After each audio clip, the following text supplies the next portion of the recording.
Grandma, please, it's a limited edition, you know? If I don't buy them now, I'll have to pay twice as much later. I looked at my grandson Felix, who was almost jumping up and down with impatience in my living room. 13 years old, and already he understands the investment value of sneakers better than I do my retirement savings. How much are they, Felix? I asked, even though I already knew the answer. The boy wouldn't have come to me if the amount had been insignificant. Only $320, he said, as if it were pocket change. Mom said you have some spare cash right now. Of course, Penelope had said just that. To my daughter, spare cash meant any money that wasn't going toward bills. She didn't care that I had been saving up for 6 months for a week-long trip to Santa Barbara. It was just more of her mother's spare cash. Okay, I heard myself say before I could think. I'll transfer the money to your mom tonight. Felix's face lit up with a smile I had rarely seen lately. He even came over and gave me a quick hug before burying himself in his phone again. Thanks, Grandma. You're the best. And a minute later, he was gone, rushing off to tell his friends the good news. I remained sitting in my chair, looking at the recently printed brochures for hotels in Santa Barbara. Was it worth it? My brief moment of grandmotherly glory in exchange for a long-awaited vacation? I put the brochures in the to-do later pile, which had been growing steadily for the past 10 years. I hadn't always been so accommodating. I remembered a sunny day in Oxford in 1978. I, Rosalind Bell, a 20-year-old student, was arguing with my professor about the interpretation of Jane Eyre. My confidence at the time bordered on audacity. Miss Bell, your interpretation runs counter to all academic tradition, he said. But I stood my ground. Traditions are there to be reinterpreted, Professor. That brave and principled girl is long gone. First, her marriage to Jeffrey Pemberton, a talented engineer who was offered a job in America, dissolved. Then came motherhood and the need to adapt to a foreign country. Later, I worked as a teacher at a local college, where I always remained that British woman with an accent. And finally, widowhood, which finally clipped my wings 5 years ago. I sighed and looked at my watch. It was time to get ready for the weekly family dinner. Penelope insisted on tradition, although in recent years these gatherings had turned into a showcase for her children's successes and achievements, with me playing the role of grateful spectator. However, I never objected. I enjoyed seeing the family together, even if I felt like a third wheel. Penelope and Richard's house was a 20-minute drive from my apartment. It was a 2-story house with a neat lawn and a swimming pool. Everything you would expect from a successful real estate agent and civil engineer. I parked my old Honda between my daughter's shiny Lexus and my son-in-law's brand new Ford. My car looked out of place here, just like me. Mom, you brought food again? Penelope greeted me with that special tone that expressed both gratitude and slight annoyance. I told you I made lasagna. I looked at the basket of freshly baked rolls in my hands. Penny used to love them more than anything else in the world. It's just for tea, dear. Your lasagna is always wonderful. My daughter nodded and took the basket, which I was sure would remain untouched. Penelope had been following some trendy gluten-free diet lately. In the living room, I found Richard immersed in his tablet. He looked up and smiled. Hi, Rose, how are you? Before I could answer, Felix burst into the room. Dad, Grandma gave me money for those sneakers. He was practically glowing with joy. Can we order them tonight? Richard glanced at me, his expression somewhere between gratitude and embarrassment. That's very generous of you, Rose, he said quietly. But you shouldn't have. Of course I should, Penelope interrupted, entering the room. Mom loves spoiling her children, doesn't she, Mom? By the way, did Felix tell you about his new record in his computer game? And the conversation instantly switched to her grandson's achievements. I sat there smiling, nodding in all the right places, and trying not to think about the fact that my trip to Santa Barbara was once again postponed indefinitely. At dinner, the conversation revolved around Penelope's work. She had closed a major deal selling a house in a prestigious neighborhood, and Olivia's upcoming graduation year. My granddaughter was actively discussing the colleges she was planning to apply to. I'm leaning toward the University of California, Berkeley, she said, elegantly twirling pasta around her fork. They have an excellent business program. Darling, but that's so far away, I remarked. And tuition must be expensive. We've already figured it all out, Mom, Penelope interrupted. With her grades, she'll get a scholarship and we'll cover the rest. She didn't say with your help out loud, but it was implied. I had been saving up for my grandchildren's education for a long time, and everyone knew it. Of course, dear, I smiled. I just thought there were some great universities in Southern California, too. You could live at home or… Grandma, Olivia rolled her eyes. The whole point of college is to live away from your parents. And grandmas, too. Everyone laughed, and I forced myself to smile, even though something inside me tightened. I took a sip of water, trying to swallow the lump in my throat. It's strange how much a casual remark from a 17-year-old girl can hurt. The rest of dinner passed in a fog. I ate mechanically, smiled, and agreed. But my mind was far away. I thought about Oxford, my ambitions, my plans for an academic career. How different things could have been if I had stayed in England, if I hadn't met Jeffrey. But then there would be no Penelope, Olivia, or Felix. Was it worth it? At moments like this, I didn't know the answer. After dinner, when Richard and the children had gone to their rooms, Penelope and I stayed in the kitchen. I helped her load the dishwasher, even though she insisted she could manage it herself. Mom, she began, wiping the countertop. You remember that it's Olivia's birthday soon, right? Of course I do, I replied. August 18th, I already got her a present. Penelope smiled, but it seemed forced. That's wonderful. But you see, she really wants a car. Richard and I think she deserves one. Her grades, her extracurricular activities, she works so hard. I froze with my plate in my hands. A car? But that's quite an expensive gift, and besides, don't you have a family car she can use? Mom, my daughter's voice took on a steely tone that I knew all too well. Olivia is going to college. She needs her own car. We've already found a used Fiat, nothing fancy, but we're a little tight on money right now because of the repairs on the house. And I thought, what I could help with, I finished for her. Well, you always said you wanted the best for your grandchildren. And it wouldn't just be a birthday present, but also… Penelope, I rarely interrupted my daughter, but now I felt I had to. I just agreed today to pay for Felix's sneakers. That was money I had been saving for a little vacation for myself. My daughter raised her eyebrows in surprise. Vacation? But why would you want to go somewhere alone? You know you can always come with us when we go away for the weekend. I sighed. The last time they had invited me was 2 years ago, and then I had mostly sat with Felix while the others had fun. That's not the point, Penny. I just can't afford a car for Olivia right now. I have a fixed income and… Mom? Penelope put down the towel and turned to me. Her voice had hardened. You have savings.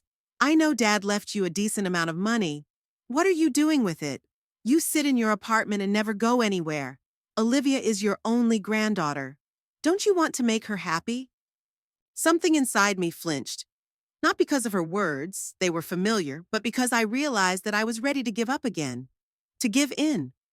Like always, on my way home, I felt a strange heaviness in my chest. Not physical pain, but something deeper, as if a burden that had been building up for years had suddenly become unbearable.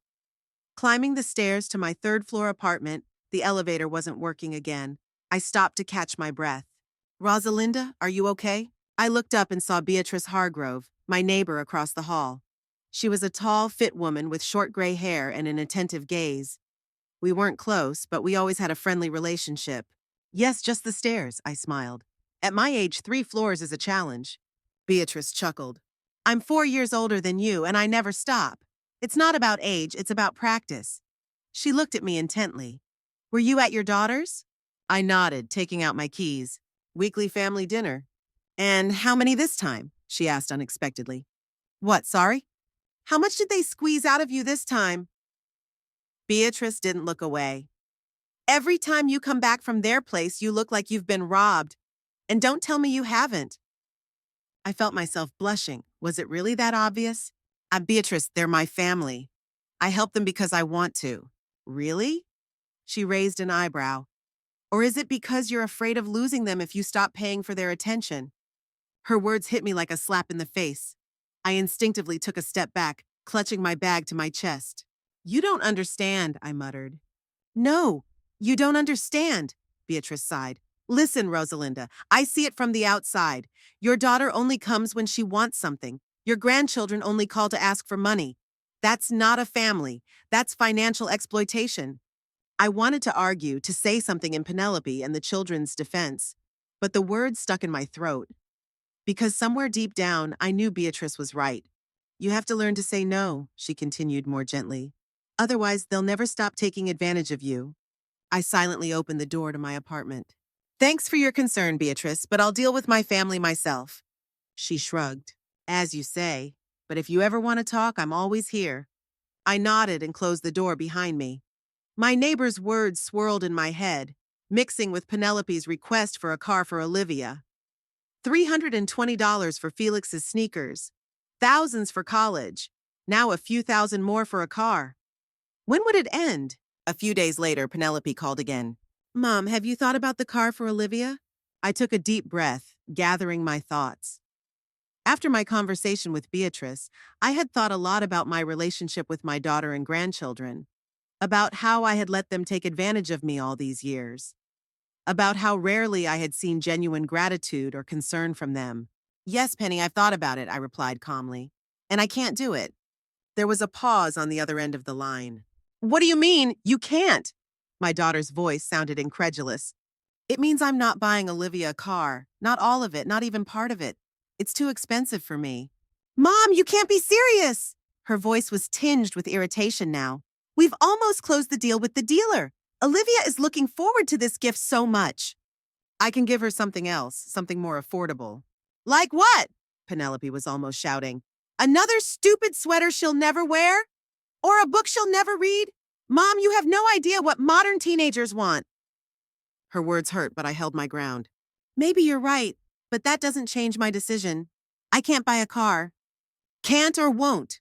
My daughter's voice was steely. Because if this is your way of punishing me for not visiting often enough, that's not the point, Penelope. I felt my heartbeat quicken. The point is that I'm a person with my own needs and plans. I'm not an ATM that you can withdraw money from endlessly. Oh, God! Penelope laughed, but without a hint of amusement. You've been listening to that neighbor of yours, haven't you? That old witch who doesn't even have a family. I was choking with indignation. Don't you dare talk about Beatrice like that! She has nothing to do with this. This is my decision. Of course it is, my daughter snapped. You've always been selfish, Mom. You've always thought only of yourself. Remember how you wanted to go back to England after Dad died? You didn't care that I had a family and a job here. Now you refuse to help your only granddaughter, even though you have the money. What are you saving it for? Do you think it will help you in the grave? Every word was like a blow. I felt my throat tighten, my eyes darken with hurt and anger. Penelope, my voice trembled. You have no right to talk to me like that. I loved you and cared for you my whole life. I gave up my career, my homeland, everything for you. And now you... Suddenly, I felt a sharp pain in my chest. It was sharp and piercing, as if someone had stabbed me between the ribs. I couldn't breathe, and the room swam before my eyes.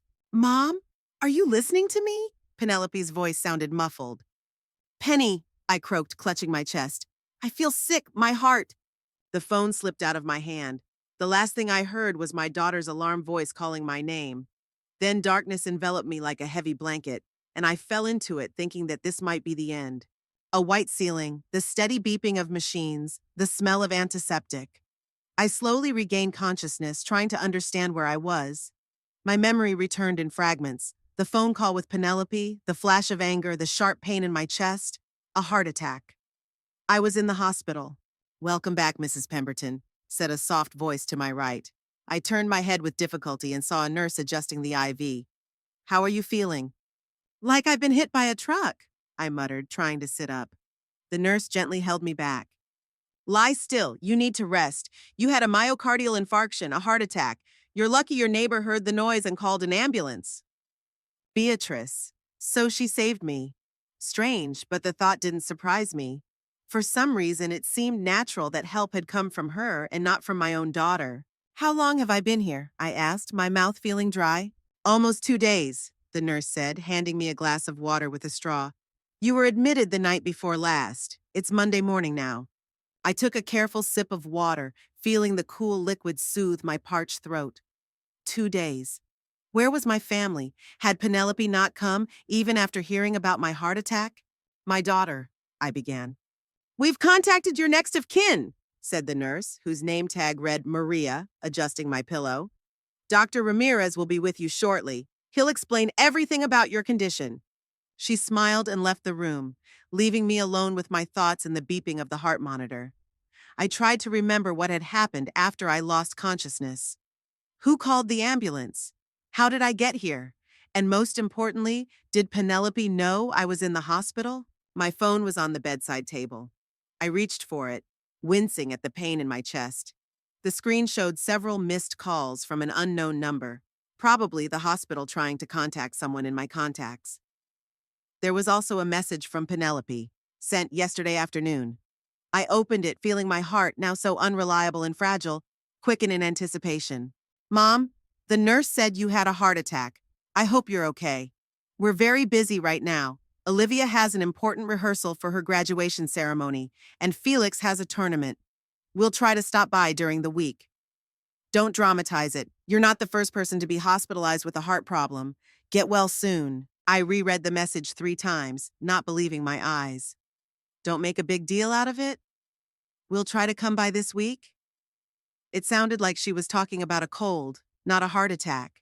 As if I wasn't lying in a hospital bed, but had just decided to take a little break at home. Something broke inside me at that moment. Some last thread connecting me to the illusion that my daughter cared about me. I put the phone back down, feeling strangely numb. Not pain, not anger, not hurt, just emptiness, as if my emotions had shut down to protect me from further trauma. Mrs. Pemberton? A doctor entered the room, a middle-aged man with a neat beard and attentive eyes. I'm Dr. Ramirez, your cardiologist. I'm glad to see you're awake. He sat down on a chair next to my bed and opened his tablet. How are you feeling? Physically or emotionally? The question slipped out before I could think. Dr. Ramirez raised his eyebrows in surprise, then smiled gently. Let's start with your physical condition, and then if you like, we can discuss your emotional state.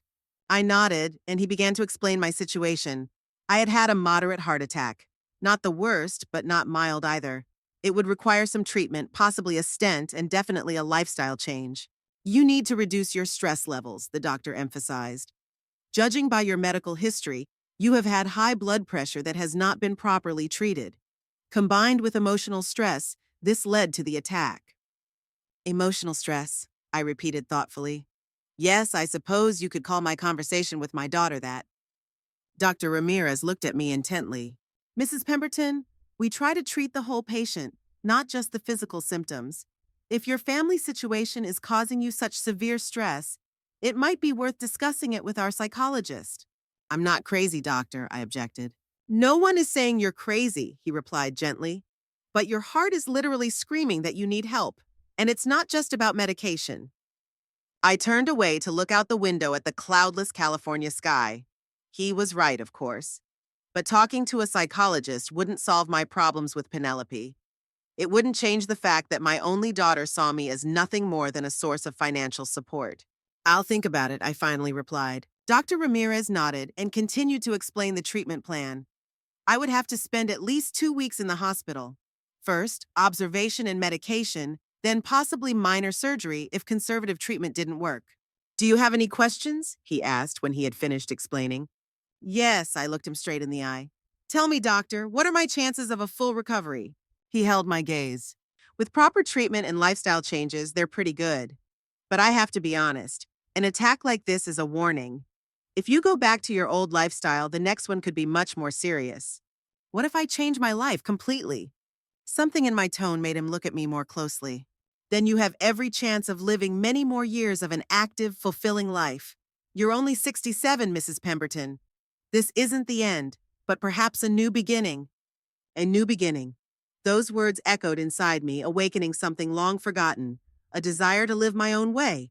A desire to regain control of my own life. After Dr. Ramirez left, I lay there for a long time staring at the ceiling. Penelope's message still hurt deep inside, but now there was something else mixed in with the pain. Anger? Determination? I couldn't quite put my finger on it, but it was strong and persistent.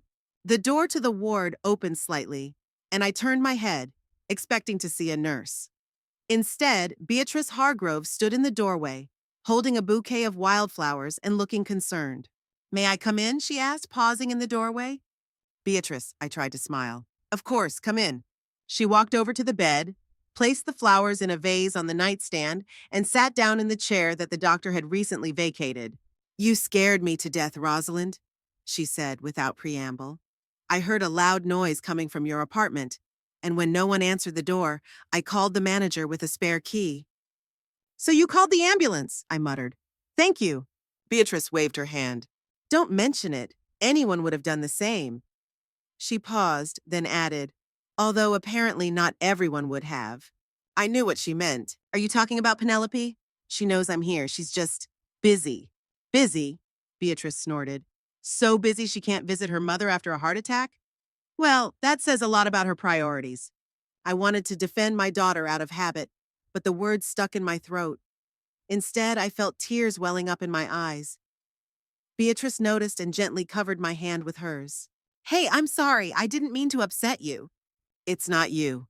I tried to smile through my tears. "It's just, I always thought that if something happened to me, Penny would be there. That all my care, all my sacrifices meant something to her." "They did," Beatrice said quietly. "Just not what you thought. You taught her that your needs could always be put second, that your time, your money, your attention were hers by birthright." Her words were harsh, but true. I never taught Penelope to appreciate my sacrifices because I never showed her that they were sacrifices. I did everything with a smile, hiding my own desires and needs so deeply that over time, I almost forgot about them myself. "I don't know what to do, Beatrice," I admitted. "I'm afraid that if I stop giving her what she wants, I'll lose her for good." "Are you sure you haven't lost her already?" my neighbor asked gently. "Face the truth, Rosalinda. When was the last time you felt that your daughter really cared about you? Not about your money, not about what you can do for her, but about you yourself?" I thought about it. Memories flashed before my eyes. Penelope calling only when she needed something. Penelope brushing off my problems. Penelope rolling her eyes in annoyance when I shared my feelings. When did our relationship become such a one-sided affair? "I don't remember," I replied honestly. Beatrice nodded, as if she had been expecting that answer. "Then maybe it's time to stop clinging to an illusion and start living for yourself. You had a heart attack, Rosalind. That's a serious warning sign. If you keep going like this, the next one could be your last." The doctor said the same thing. I smiled weakly, only in more medical terms. "A smart doctor," Beatrice smiled too. "Listen to him. Listen to your heart, literally and figuratively."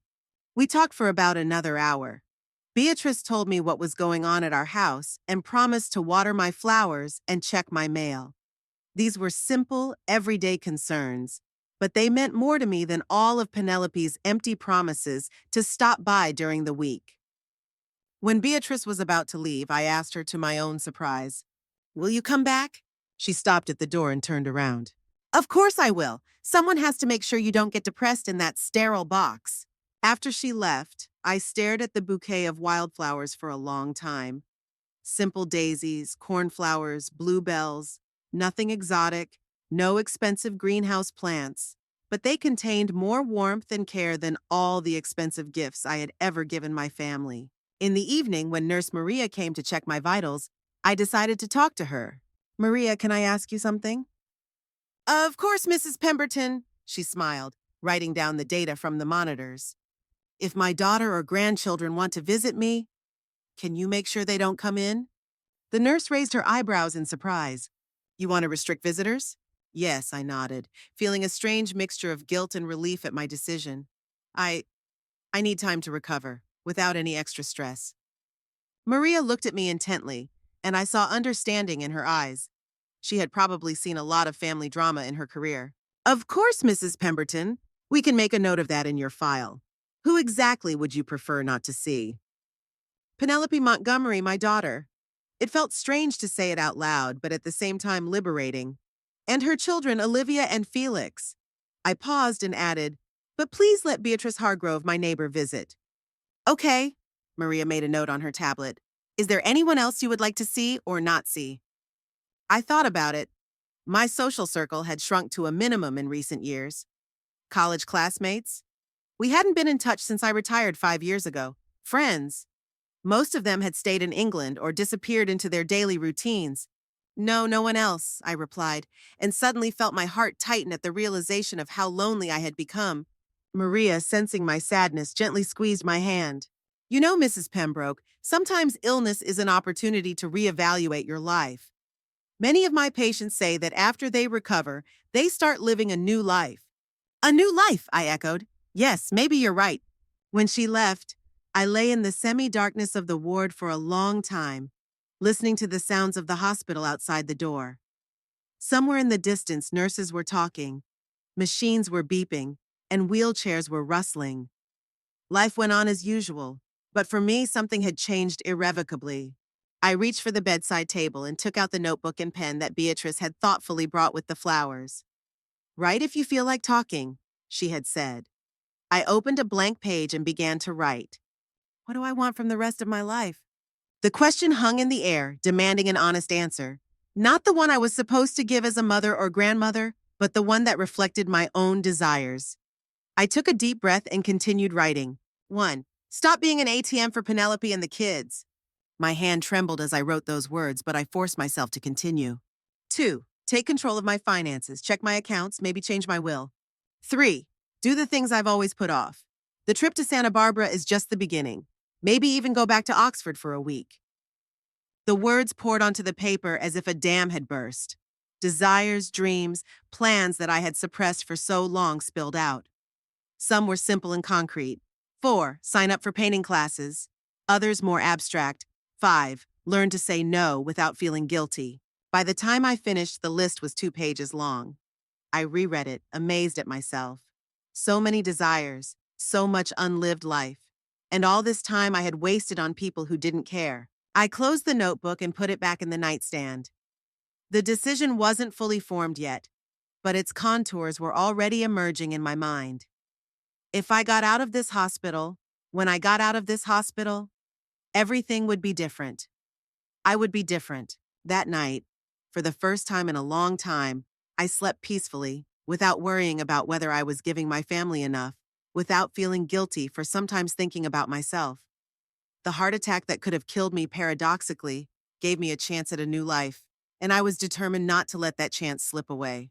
The days in the hospital dragged on, merging into a monotonous stream of procedures, examinations, and tests. The monotony was broken only by visits from Beatrice, who came almost every day, bringing fresh books, home-cooked food, and most importantly, a piece of the outside world. On my 3rd day in the hospital, I started a diary. It was a simple softcover notebook that Beatrice had bought at the hospital kiosk. Write down everything that comes to mind, she said, handing it to me. Sometimes our thoughts become clearer when we see them on paper, and I wrote. At first hesitantly, in a few short sentences, then more freely and openly. I described my feelings, memories, plans. The diary became my silent companion, the only being to whom I could fearlessly reveal the darkest corners of my soul. 4th day in the hospital, I wrote. Penelope never came. She didn't even call. 5 years ago, when Jeffrey died, I was by her side every minute. I held her hand at the funeral, helped with the children, with the paperwork, with everything. Can't she spare even an hour to visit me or at least call? The words on the paper released the poison of resentment that I had carried inside me for years. Page after page, I relived my life, but now without the rose-colored glasses of a mother's love. I saw the patterns. I saw the manipulation. I saw how I had allowed my daughter to use me. Day 6. Today, Beatrice brought me photos of my flowers. She says the hydrangeas on the balcony are in bloom. She waters them every day, even though I asked her to do it only once a week. She said they need more moisture in this heat. Just think, my neighbor cares more about my flowers than my own daughter cares about me. Beatrice became my window to the world outside the hospital. She brought me news, newspapers, and gossip from our home. We talked about everything: books, politics, our lives. I learned that she had worked as a nurse in the pediatric ward for 35 years, that her husband had died of cancer 10 years ago, that she had never had children. First because of her career, then because of health problems.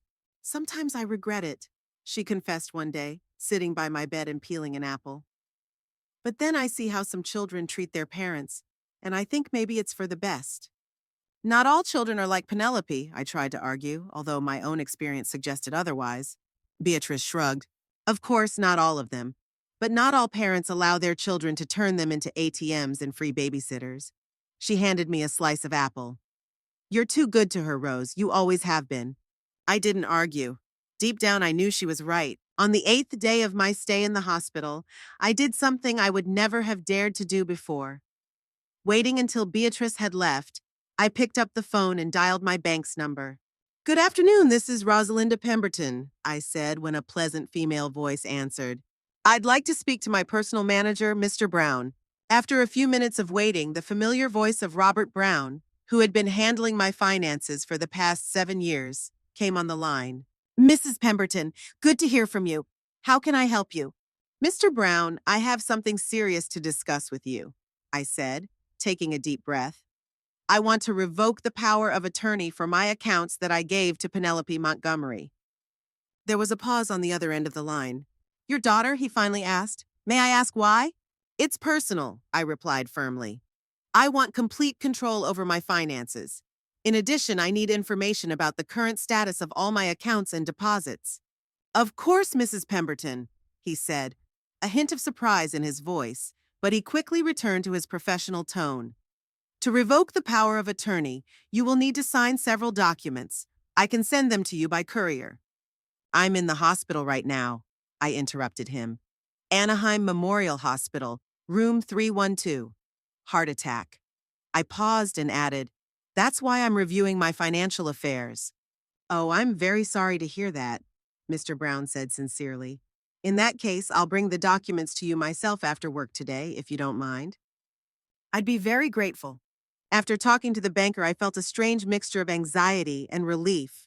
I had finally taken action, started to change my life.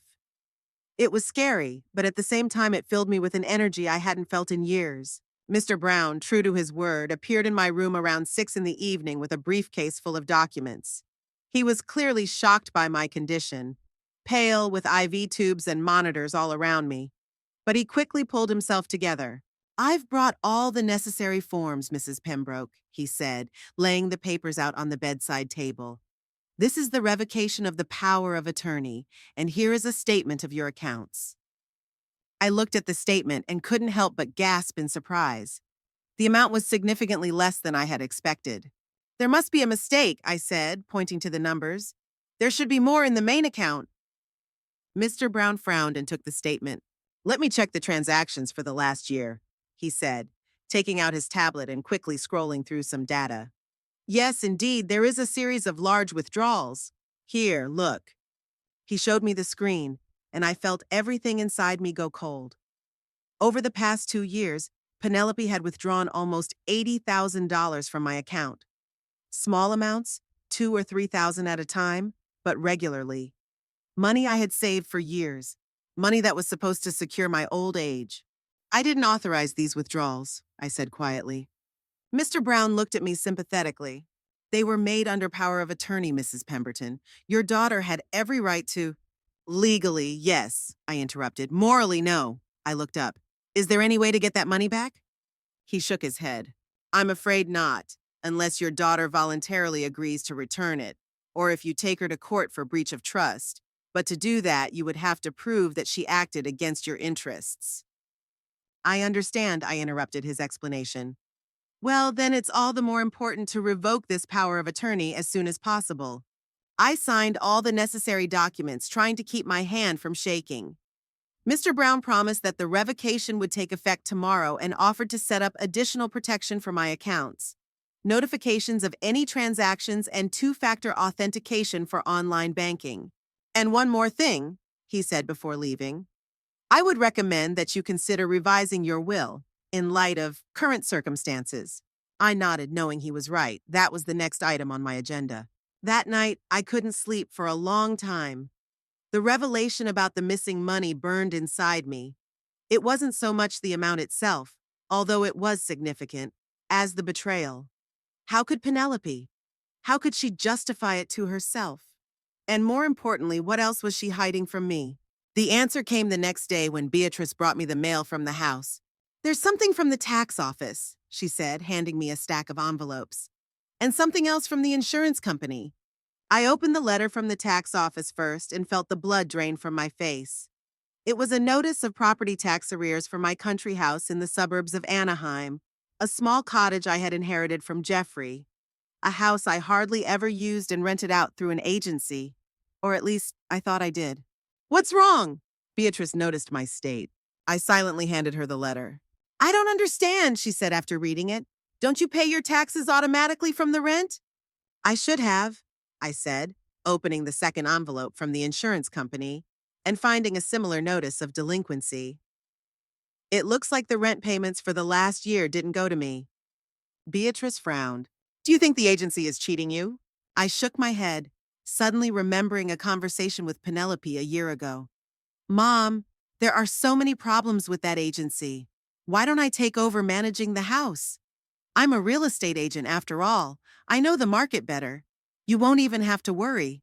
I'll take care of everything." And of course I agreed. "Not the agency," I said quietly. "Penelope. She took over managing the house a year ago. She said she would take care of the rent herself." Beatrice whistled. "And you haven't received a penny since then?" "She said she was investing in repairs, that the house needed updating to raise the rent." "And you believed her?" I shrugged. "She's my daughter. Of course I believed her." Beatrice shook her head but said nothing. What could she say? I had allowed this to happen. I had signed the papers, given up control of my property, and failed to check what was happening with the money. That same day, I called Penelope, for the first time in 2 weeks.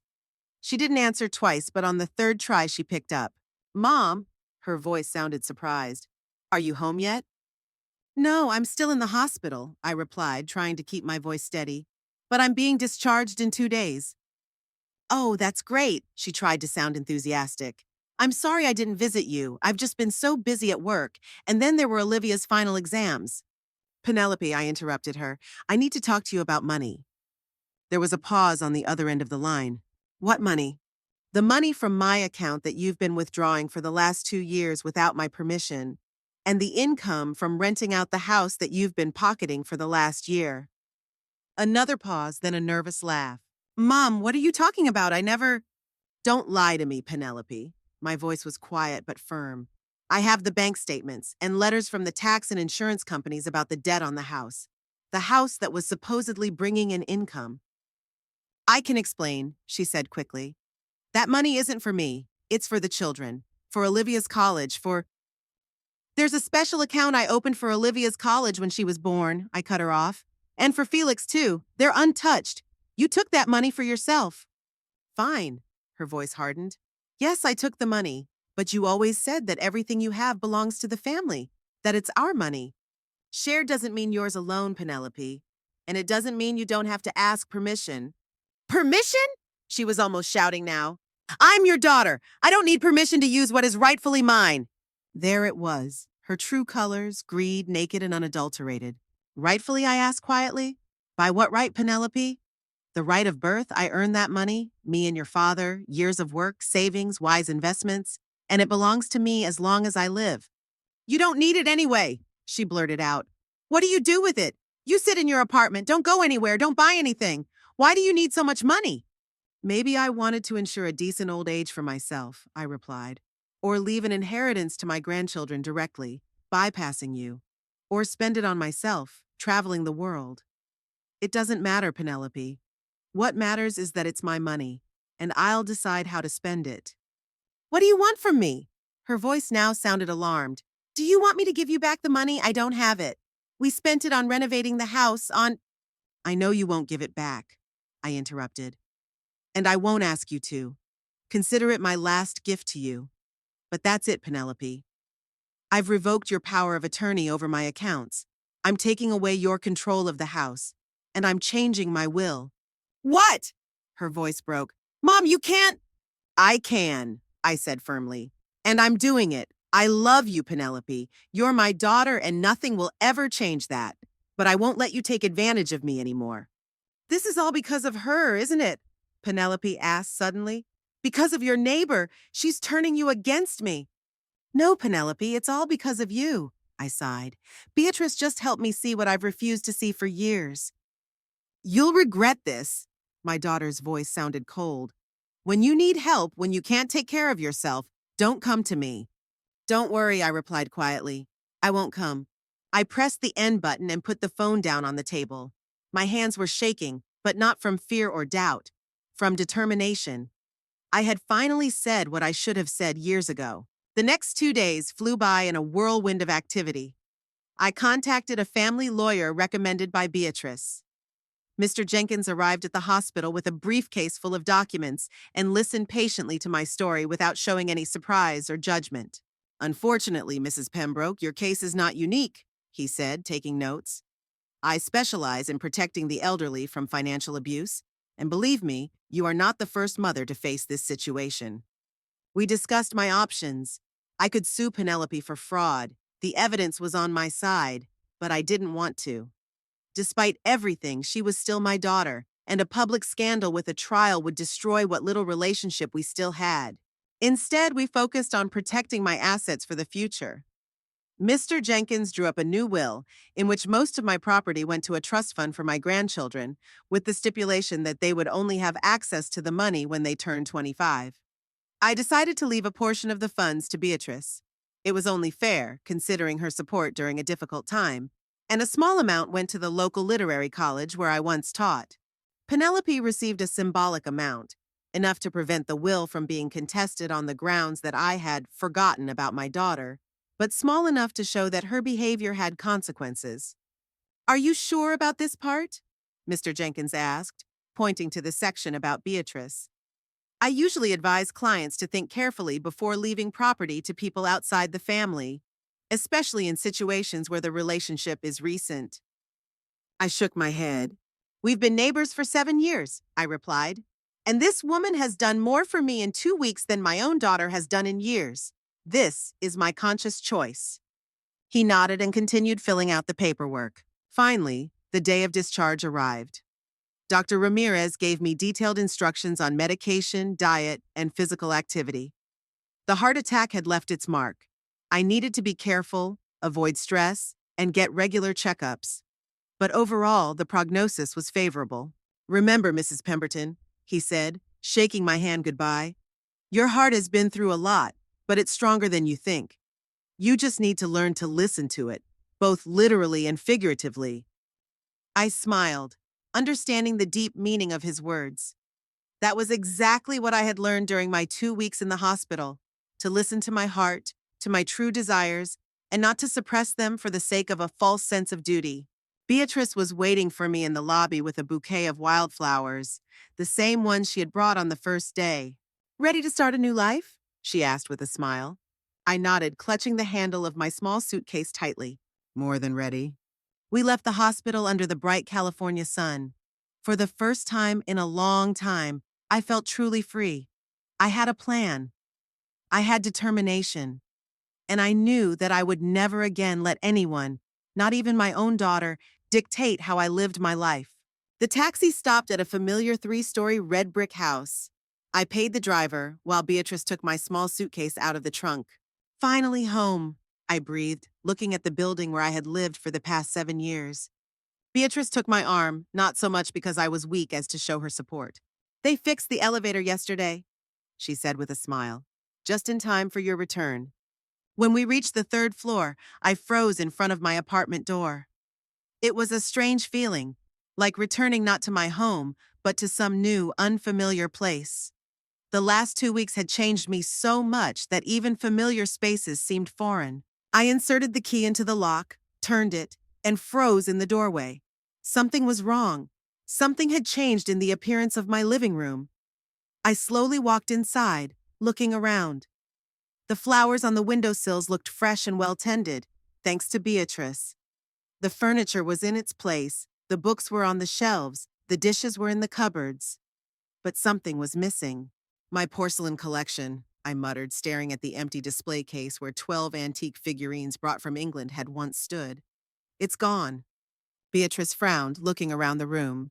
And your silver candlesticks are gone too, she remarked, pointing to the fireplace. The Victorian ones. I began to notice other things missing. The Turner painting, a watercolor copy but still valuable, that had hung above the sofa was gone. Several small antiques that had belonged to my grandmother were also missing. Penelope, I said, feeling a wave of anger rising inside me. It's her. I hurried into the bedroom. The jewelry box was on the dressing table, but when I opened it, neither the pearl necklace Jeffrey had given me on our 20th anniversary, nor the gold earrings with emeralds I had inherited from my mother were there. She took everything of value, my voice trembled, not from weakness but from rage. She used her key while I was in the hospital. Beatrice came over and put her hand on my shoulder. Are you sure it wasn't a robbery? Maybe we should call the police? I shook my head. The locks weren't broken, and only things of sentimental value are missing. A burglar would have taken the TV, the computer. I pointed to the untouched appliances. No, it was Penelope. And I know what she'll say. That she took the things for safekeeping, so they'd be safe while I was in the hospital. I took out my phone and dialed my daughter's number. She answered on the third ring. Mom, are you home yet? Yes, Penelope, I'm home, I said, my voice sounding icy calm. And I want to know where my things are. Pause. What things? You know exactly what I mean. The porcelain figurines, the silver candlesticks, the Turner painting, my mother's earrings, the pearl necklace, everything you took from my apartment while I was in the hospital. Oh, that. She tried to sound casual. I took them for safekeeping. I thought it would be safer to keep your valuables with me while you were recovering. You never know. Give them back, I interrupted her. Today. Mom, I'm at work. I have meetings until evening. Then after work, I'll be waiting for you at 7. But Mom. 7, Penelope, I snapped. Either you bring back everything, every last figurine, or I'm calling the police and reporting a theft. You wouldn't do that, she said, her voice tinged with disbelief. I'm your daughter. That's exactly why I'm giving you a chance to return everything voluntarily, I replied. 7 o'clock, Penelope.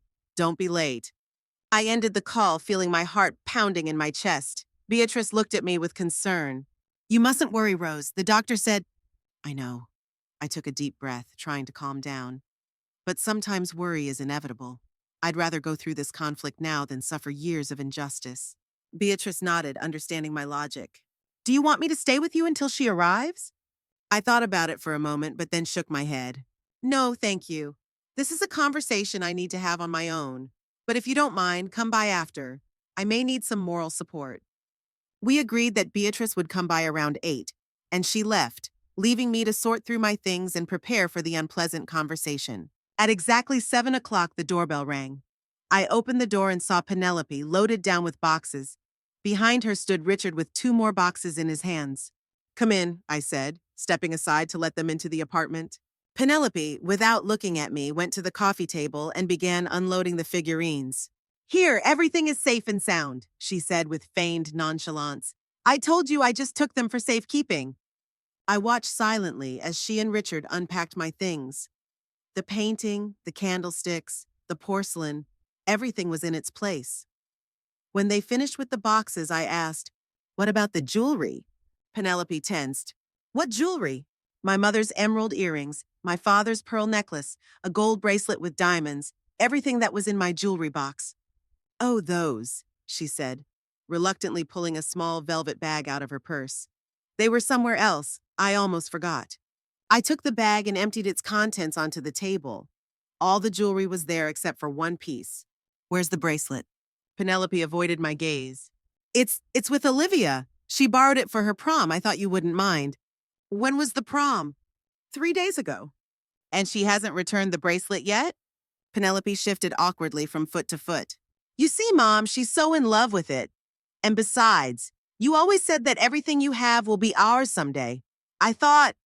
You thought you could just take my things and give them away while I'm lying in the hospital after a heart attack. I finished for her. Richard looked embarrassed. It was clear that he felt uncomfortable being in the middle of this conflict. Penny, maybe Olivia will just give the bracelet back, he suggested quietly. Of course she will, Penelope agreed hastily. She'll bring it tomorrow, or I'll take it from her and deliver it myself. I shook my head. Number, I want her to bring it herself and apologize. And if she doesn't do that by the end of the week, I'm going to the police. Mom, Penelope exclaimed indignantly, you can't threaten your granddaughter with the police. I can if my granddaughter takes my things without permission, I replied firmly. And speaking of permission, I walked over to the door and held out my hand. Your keys to my apartment. Penelope froze. What? The keys, I repeated. You've proven that you can't use them responsibly. I want them back. Mom, this is ridiculous. What if something happens to you? How will I get to you? Beatrice has a spare set, I replied. If anything happens to me, she'll contact you. Penelope gave me a cold look, but took out her bunch of keys and unhooked mine. You're being ridiculous, she said, throwing the key into my palm. And that neighbor of yours? She's definitely a bad influence on you. No, Penelope, I said calmly, looking at my daughter. You've been a bad influence on me for years, and I'm only now beginning to realize it.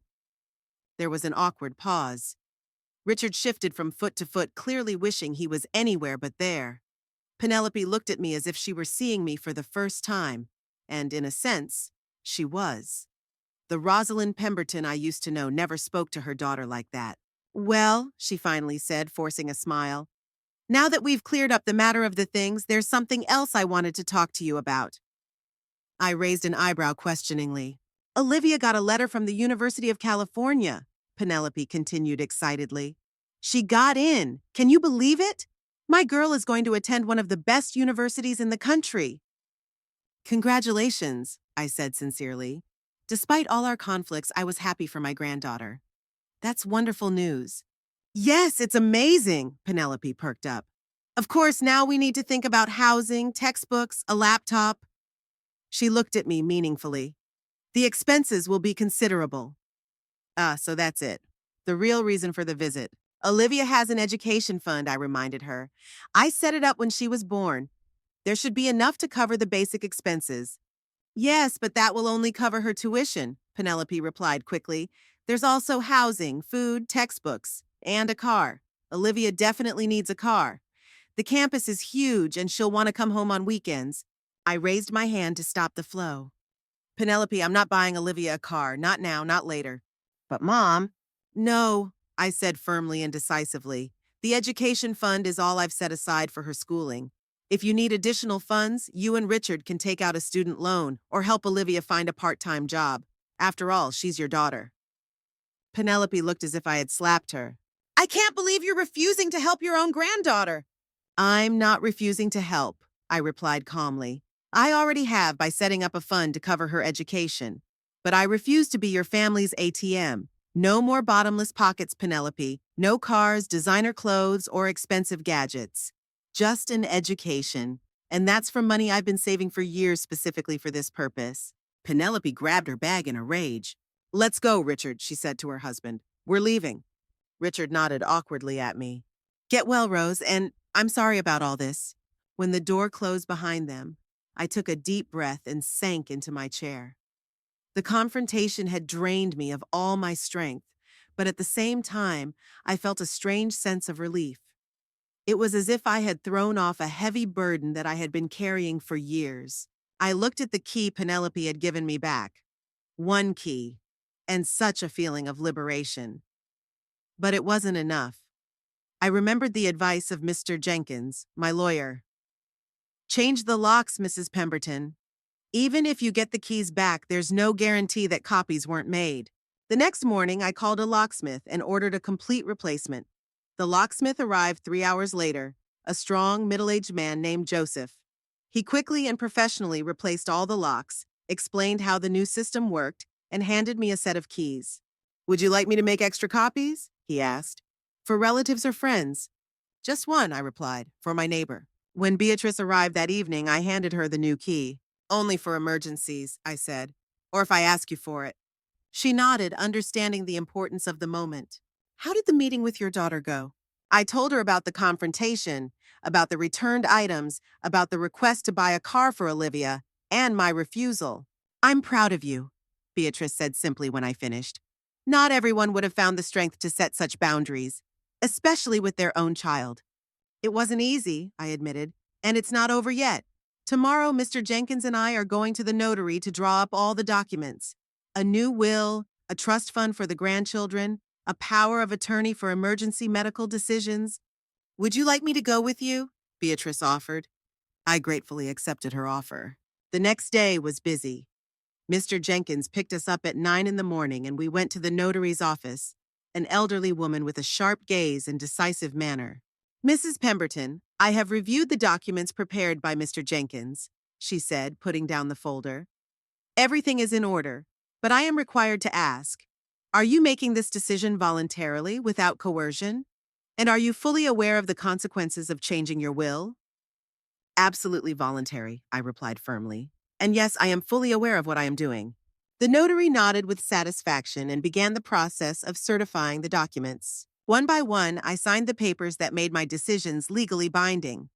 The new will named my grandchildren as the primary heirs through a trust fund, with Penelope receiving only a small fixed amount. I also signed a power of attorney for emergency medical decisions, naming Beatrice as the proxy instead of my daughter. Documents restricting Penelope's access to the management of my property in the event of my incapacity. That's it, Mrs. Pemberton, said the notary, affixing the last seal. Now your wishes are protected by law. After the notary, Mr. Jenkins, Beatrice, and I stopped by the bank, where I made new arrangements for my accounts, and then at the real estate agency to sort out my country house. The manager, Mr. Parker, was astonished to learn that the house had been rented out for the past year. According to the documents, it was listed as vacant. Your daughter informed us that you had decided to use the house for personal use, he explained, checking the files. We stopped looking for tenants at her request. Mr. Jenkins and I exchanged glances. This was further confirmation of Penelope's deception. She hadn't just been pocketing the rent. She had completely taken the house off the agency's books and rented it out herself, without any contracts or tax payments. I want to reinstate the contract with your agency, I told Mr. Parker firmly, and find a new tenant as soon as possible. When we finally got home, I felt a strange mixture of exhaustion and euphoria. In one day, I had regained control of every aspect of my life that I had given to Penelope for years. How are you feeling? Beatrice asked, making tea in my kitchen. I thought about it, listening to my feelings. Free, I finally replied. For the first time in many years, I feel truly free. Beatrice smiled and handed me a cup. You know what's most amazing? I continued, warming my hands on the hot cup.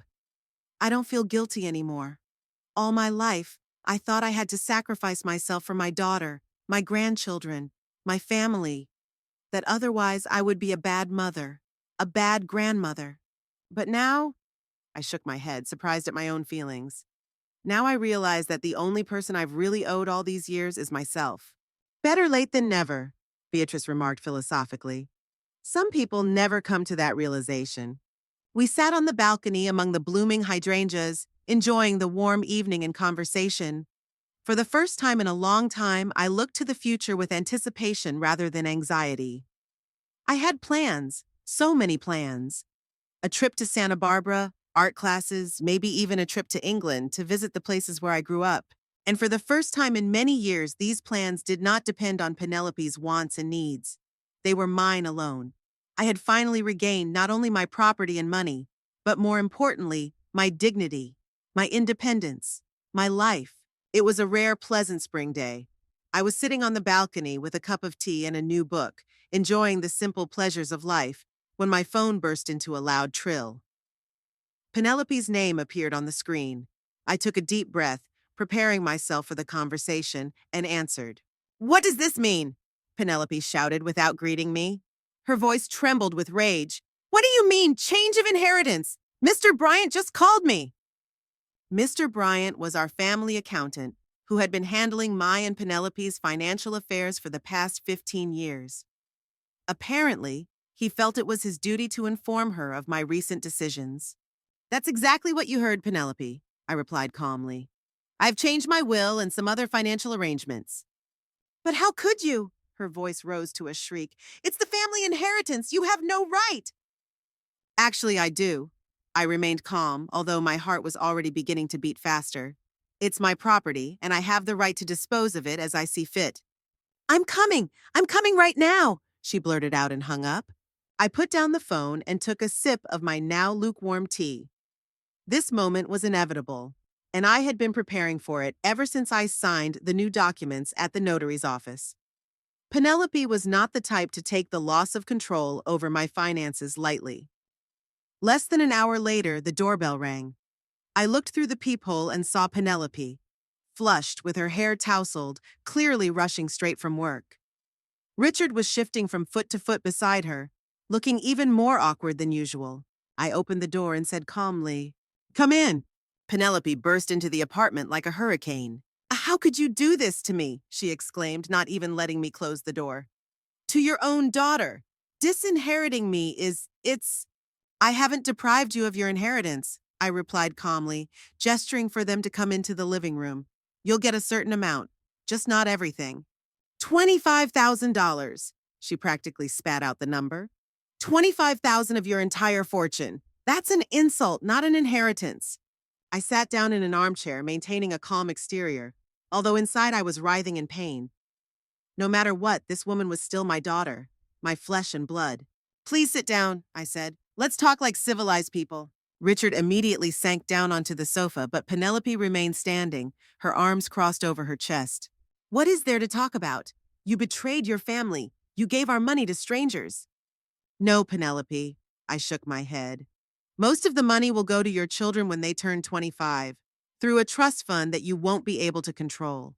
Some of it will go to a charity in your father's memory, and only a small portion will go to Beatrice, who was there for me when you couldn't be bothered to visit me in the hospital." "That old woman is after your money," Penelope blurted out. "Can't you see? She's manipulating you, turning you against your own daughter." I sighed. These accusations were predictable. Beatrice never asked me for money. Unlike you, I looked my daughter straight in the eye.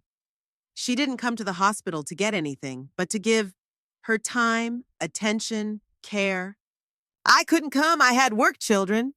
"You had priorities," I corrected her gently, "and I wasn't one of them. That's your choice, Penelope. I don't judge you for it, but don't blame me for mine." Penelope finally sat down, as if her legs had suddenly given way. "Is this all because of the money I took?" she asked more quietly. "I was going to pay it back, I swear. We're just going through a rough patch right now." "It's not just about the money," I shook my head. "It's about the attitude. How you used me all these years. Not even used. Exploited. You took not only my money, but also my love, my time, my energy, and gave nothing in return." "That's not true," she exclaimed indignantly. "I'm your daughter. I brought the children over. We came for dinner. When you needed something," I finished for her. "When Olivia needed money for a school trip, or Felix needed a new computer, or you needed home repairs. Think back, Penelope. When was the last time you visited me just because? No ulterior motives? No request for help?" She opened her mouth, then closed it, unable to find a response. "Mom's right, Penny," Richard interjected unexpectedly. He looked embarrassed but determined. "We really only came when we needed something. It's not very nice of us." Penelope shot her husband a withering glance. "Whose side are you on?" "There are no sides here, dear," he said wearily. "There are only facts, and the fact is that your mother has every right to do what she wants with her money." This was something new. In all the years I had known him, I couldn't remember Richard ever contradicting his wife so openly. Penelope seemed shocked too. "So that's how it is," she said, turning back to me. But now there was cold fury in her voice. "You've turned even my husband against me. Well, fine. But don't think this is over. I'll contest your will. I'll prove that you were incompetent when you signed it, that you were coerced, manipulated." "Stop it, Penelope," I shook my head. "My will is legally sound. Mr. Jenkins made sure of that. There were witnesses, a medical examination, everything is documented. You'll just waste money on lawyers and embarrass yourself." "We'll see," she said, standing up. "Let's go, Richard. There's nothing more for us here." Richard rose awkwardly, casting an apologetic glance at me. "I'm sorry, Rose, for everything." When they left, I sat motionless for a long time, staring into space. I had expected this confrontation, prepared for it, but the reality was still painful. No matter how confident I was in my decisions, the break with my only daughter left a deep wound in my heart. 2 weeks later, the official presentation of the Jeffrey Pemberton Charitable Foundation took place. I chose a cozy cafe at the Literary College where I used to teach for the event. My former colleagues, a few old friends, and journalists from the local newspaper were invited. Standing in front of the audience, I felt a strange mixture of excitement and calm. Jeffrey always believed in the power of education, I said, looking into the friendly faces. He believed that books open doors to new worlds, broaden horizons, and give hope. The fund in his name will help talented students from low-income families get an education in literature and the arts. Those present applauded warmly. The local newspaper took several photos. The college dean, Dr. Williams, shook my hand and called the initiative a noble contribution to the future. After the official part, when the guests dispersed to the cafe with glasses of champagne, Beatrice approached me. "You're glowing today," she said with a smile. "Jeffrey would be proud of you." I squeezed her hand. "Thank you. Without your support, I wouldn't have dared to do this." At that moment, I noticed Penelope standing at the entrance to the cafe. She hadn't been invited, but had apparently found out about the event from a newspaper announcement. Our eyes met across the room. I saw a mixture of anger and confusion in her eyes. She turned and walked away without saying a word. That evening, Richard called me. "Rose, I'm sorry to bother you," he began uncertainly. But Penny is beside herself. She saw the article about the foundation in the evening paper, about the amount of the donation. "I understand," I replied calmly. "What does she want?" She says she's going to see the doctor who treated you after your heart attack. She's going to try to prove that you were incompetent when you made decisions about the money, that the heart attack affected your cognitive functions. I sighed. This was to be expected. "Thank you for letting me know, Richard." I tried to talk her out of it, but you know how stubborn she is, especially when it comes to money. After our conversation, I called Mr. Jenkins and told him about my daughter's plans. He assured me that Penelope had no chance of challenging my decisions, but advised me to record all our conversations just in case. "If she directly threatens or blackmails you, it will be a strong argument in your favor," the lawyer explained. The next evening, Penelope showed up at my apartment door. I silently let her in, discreetly turning on the voice recorder on my phone as Mr. Jenkins had instructed. "Mom," she began almost sweetly, "I want you to know that I'm not angry with you. I understand that you're not quite yourself right now. After a heart attack, many people experience cognitive impairment confusion. It's normal." "I'm fine, Penelope," I replied calmly, "and my doctor will confirm that." Of course," she nodded with false sympathy. "But you know, doctors are often wrong, and besides, you may not notice the changes yourself. So I think we should cancel all these hasty decisions about money and the will. Put everything back the way it was, you understand, for your own good." "And for yours, of course," I couldn't help saying ironically. Penelope ignored my comment. "If you don't agree, Mom, I'll have to go to court. File a petition to have you declared incompetent. Request guardianship. Is that what you want? Public humiliation, endless examinations, dirt in the newspapers?" There it was, a direct threat, blackmail. Exactly what Mr. Jenkins had advised me to record. "Are you threatening me, Penelope?" I asked, looking her straight in the eye. "No, of course not," she said, trying to look innocent. "I'm just explaining how things will unfold if you don't change your mind. I care about you." "Let's be honest," I straightened up in my chair. "All you care about is money. You didn't come here out of concern for me, but out of fear of losing what you thought was yours." "That's not true," she raised her voice. "But even if that's true, it's okay. I'm your daughter. I have a right to your inheritance." "You have a right to whatever I decide to leave you," I replied firmly. "Nothing more. And if you continue to threaten me with court and guardianship, I will be forced to defend myself. I have a recording of this conversation, Penelope, and all the previous ones. Do you really want a judge to hear you blackmailing your own mother?" Penelope turned pale. You're recording me?" I showed her my phone with the voice recorder running. She jumped up as if she had been burned. "That's illegal. You had no right."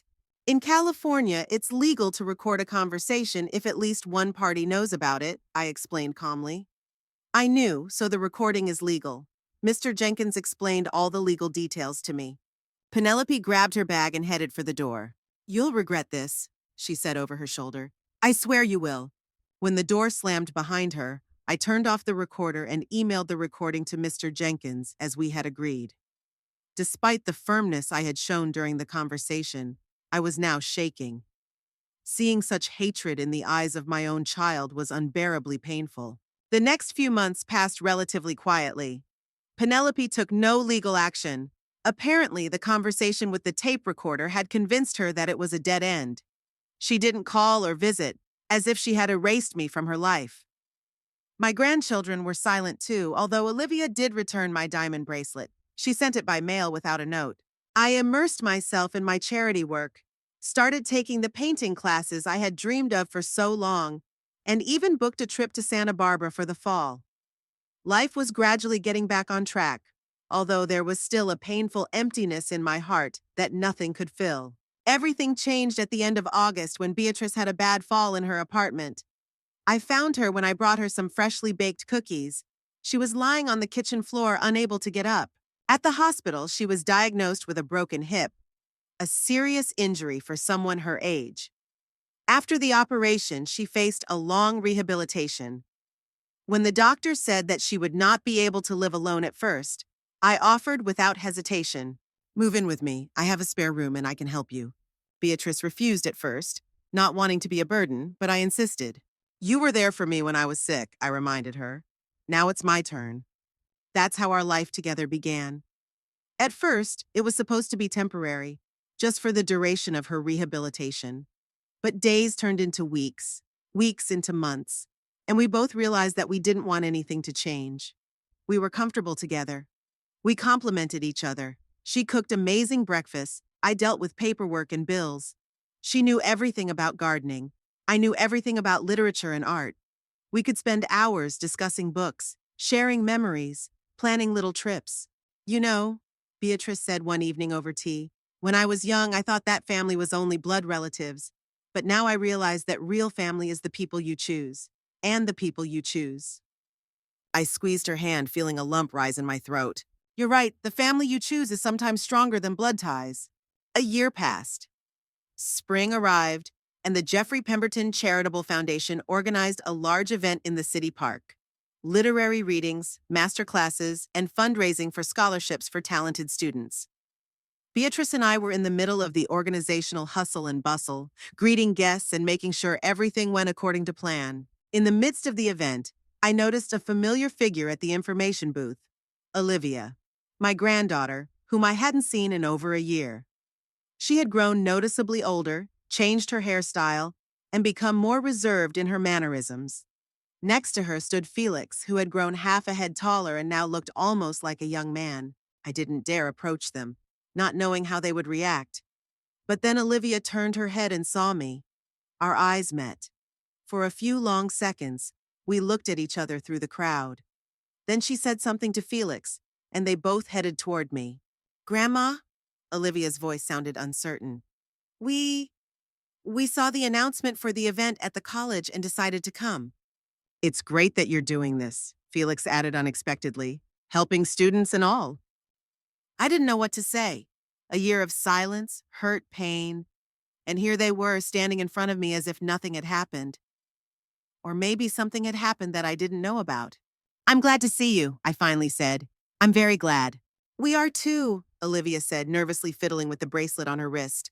We've learned a lot this year. About Mom, about how she treated you." "She didn't tell us," Felix quickly added. "We figured it out ourselves. Especially when she started telling everyone that you were out of your mind and didn't even remember your birthday." I shuddered. So Penelope had been spreading rumors about my mental state after all. "We didn't believe her," Olivia continued, "because we saw an article about your foundation in the newspaper, about how you help others. People who have lost their minds don't do that. And then," Felix added, embarrassed, "I saw you speak at the opening of an art exhibition at the college. You were so composed, intelligent, not at all like what Mom said." I felt my eyes fill with tears. My grandchildren, my dear grandchildren, had shown more common sense and humanity than their mother. "We wanted to apologize." Olivia lowered her eyes. "For not visiting you in the hospital, for being so indifferent. Mom said you didn't want us to visit, that you asked us not to come." And I'm sorry about the sneakers, Felix muttered. It was wrong to ask you for money for such nonsense. I couldn't hold back and hugged them both, feeling tears running down my cheeks. They hugged me back, and at that moment, I realized that all was not lost. My family is not limited to Beatrice and me. I have grandchildren who are capable of thinking for themselves, seeing the truth, and admitting their mistakes. Can we visit you sometimes? Olivia asked when we finally pulled away from each other. Just because, without asking for money or gifts? I'd be very happy. I smiled through my tears. And I can help with the Foundation's website, Felix offered. I'm pretty good at programming now. It'll be my contribution. At that moment, Beatrice approached us, leaning on a beautiful cane with a silver handle. I introduced her to my grandchildren. So this is the legendary Beatrice, Felix exclaimed. Mom said so many terrible things about you that we decided you must be really cool. Beatrice laughed, and I thought about the strange twists and turns of fate, about how the heart attack that could have killed me actually gave me a new life, about how losing my relationship with my daughter led to a stronger bond with my grandchildren, about how loneliness was replaced by a new family, not by blood, but by choice. I looked around the park, filled with people who had come to support the foundation named after my husband, students, teachers, concerned citizens. Many of them had become part of my new extended family, people who valued not my money or services, but me, my ideas, my contribution to the common cause. That was my true legacy. Not money, not property, but connections with people, mutual respect, and the opportunity to change the world for the better. A legacy I had created on my own terms.